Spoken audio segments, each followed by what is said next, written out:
Pernah nggak sih kalian diajak nongkrong di coffee shop, tapi pas lihat menu kalian bingung mau pesen apa?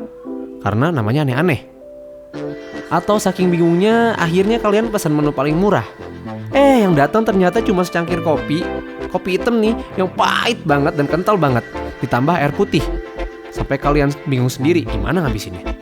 Tenang, buat ngindarin kejadian kayak gitu, atau supaya kalian gak ngalamin lagi kejadian yang sama, di segmen TGSL kali ini gue bakal jelasin macam-macam menu kopi yang sering ada di coffee shop. Biar lu pada bisa nikmatin kopi sesuai dengan selera dan harapan lu nih pas nongkrong sendiri ataupun bareng teman-teman kalian. Langsung aja, let's check it out. Oke, sebelumnya disclaimer dulu nih. Kalau yang gue jelasin ini bukan klasifikasi yang saklek ya. Gue bakal ngebagi jenis menu kopi menjadi dua dulu, biar gampang dimengerti.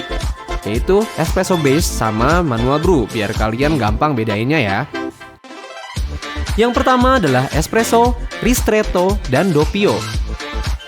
Espresso merupakan metode pembuatan kopi dengan mengalirkan air bertekanan yang cukup tinggi dengan jumlah air yang relatif sedikit, supaya kopi yang keluar itu sangat kental dengan bodi yang tebal banget guys. Alat yang digunakan umumnya menggunakan espresso mesin atau manual. Contohnya ada Flair ataupun Tokpresso. Nah, karena kopinya kental banget, makanya rasanya juga pahit banget. Biasanya menu ini disajikan dengan air putih buat membersihkan mulut sebelumnya, supaya kalian bisa merasakan rasa yang full dari biji kopi yang digunakan. Atau kalau misalnya kalian ngerasa terlalu pahit, ya bisa lah air putihnya buat ngurangin rasa pahitnya. Hehe. Nah, setelah kalian tahu apa itu espresso, sekarang kita masuk ke ristretto. Apa itu ristretto? Nah, ristretto ini mirip dengan espresso cara pembuatannya. Tapi air yang digunakan itu setengah dari air yang digunakan untuk membuat espresso. Makanya udah tadi espresso kental, si ristretto ini makin kental lagi. Buat kalian yang lambungnya sensitif, lebih hati-hati ya kalau mau nyobain menu yang satu ini. Nah, beda lagi nih dengan si doppio. Doppio ini adalah double espresso atau espresso yang jumlahnya 2 kali lipat. Tingkat kekentalannya ya sama kayak si espresso, cuma jumlahnya aja jadi 2 kali lipat. Orang juga biasa nyebutnya dengan double shot espresso. Nah, yang selanjutnya masih dalam espresso based coffee, ada yang namanya americano dan long black. Karena espresso dirasa terlalu kental, biar terasa lebih light, bisa juga ditambah dengan sejumlah air panas agar lebih encer. Nah, inilah yang namanya americano. Perbedaan antara americano dan long black terletak pada susunan penuangannya. Americano itu espressonya dituangin duluan, baru air panas. Kalau long black kebalikannya, air panas dulu, baru dimasukin si espresso. Terus gimana rasanya? Beda apa enggak? Katanya sih beda ya, tapi gue sendiri kayaknya nggak bisa membedakan secara langsung. Nggak signifikan kalau menurut gue. Menurut kalian gimana?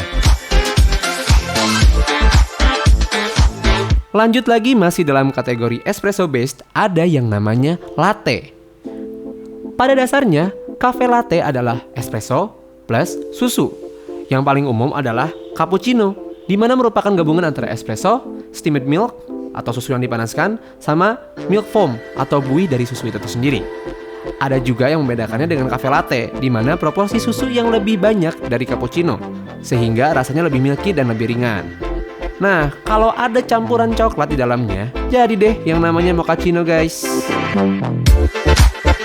Beralih ke kategori selanjutnya, yaitu manual brew coffee. Berbeda dengan espresso base, pada menu ini espresso nggak dilibatkan. Komposisinya pun simple, cuma kopi plus air, kecuali Vietnam drip ya. Tapi cara pembuatannya yang berbeda membuat kopi-kopi ini memiliki ciri khas masing-masing yang disukai oleh para penikmat kopi. Biar gampang, gue bakal bikin jadi 2 subkategori ya dari si manual brew ini. Yang pertama ada drip coffee dan yang kedua ada immersion. Oke, lanjut yang pertama, drip coffee. Seperti namanya, kopi yang dihasilkan dari metode ini keluar dengan cara menetes atau drip. Metode ini sering juga disebut dengan pour over, karena kopinya dibuat dengan cara menuangkan air panas ke biji kopi yang sudah dihaluskan. Alat yang biasa digunakan diantaranya adalah V60. Nih, bentuk alatnya kayak gini nih.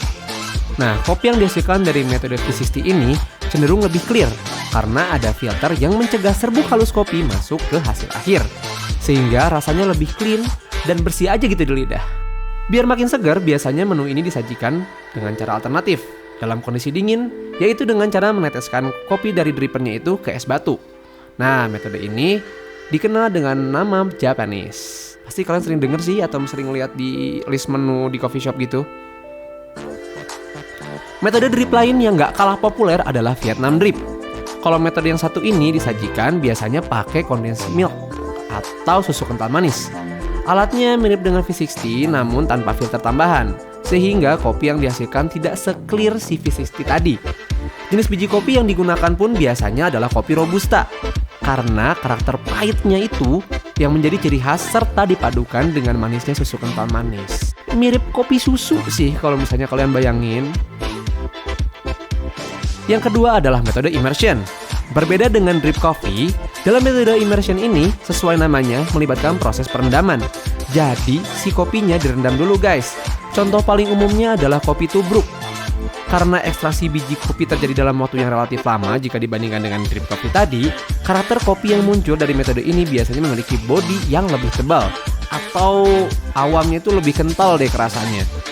Selain tubruk, cara lain yang dapat digunakan adalah dengan menggunakan alat seperti French press, di mana setelah direndam, kopi ditekan sehingga bisa lebih mudah memisahkan hasil akhir dengan biji kopinya. Kebayang nggak? Nih alatnya kayak gini nih.